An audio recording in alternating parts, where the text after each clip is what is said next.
तर आज होता 60 डेज चॅलेंजचा डे 15 आणि तुम्ही जर माझा लास्टचा व्लॉग बघितला असेल तर तुम्हाला माहीतच असेल की आज सकाळीच मी गावावरून आलेली आहे आणि तरीही मी कॉलेजला गेली आहे. त्याचं रिझन असं आहे की या महिन्यात दर्शन आणि योगिता दोघींचा पण बड्डे आहे आणि आम्ही लवकर बड्डे सेलिब्रेट करणार आहे कारण दोघी पण गावी जाणार आहे. तर मी केक आणण्यासाठी किती मेहनत केली आहे बघा.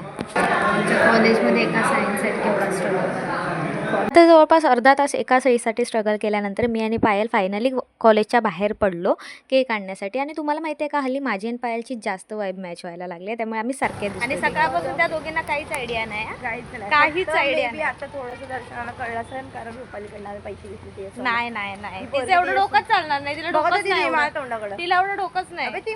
आणि केक आणायला गेल्यानंतर आमचं हेच ठरत नव्हतं की कोणता फ्लेवर घ्यायचा, काय घ्यायचं, पण फायनली मी डिसाईड केलं आणि मला जो हवा होता तोच मी केक घेतला. आणि मग आम्ही कॉलेजला आलो. ह्यांना सगळं माहीत होतं, ह्यांना सगळं बघितलं होतं त्यांनी, तरी पण ते अशा ॲक्टिंग करत होतं की आम्हाला काहीच माहीत नाही. अरे बापरे, तू केक घेऊन आली आहेस. आणि मग आम्ही सेलिब्रेशन केलं कारण यावेळेस मॅम नव्हत्या वर्गात. तर मग आम्ही असं डिसाईड केलं की ह्या 3 दिवसातच ह्यांचं बड्डे सेलिब्रेट करायचा कारण ह्या पण परत गावी जाणार होते. तर आमचा दिवस खूप जास्त छान गेला आणि ह्या दोघी पण खूप जास्त खुश होत्या. So yeah, that is it for today guys. See you soon for the next video. Bye.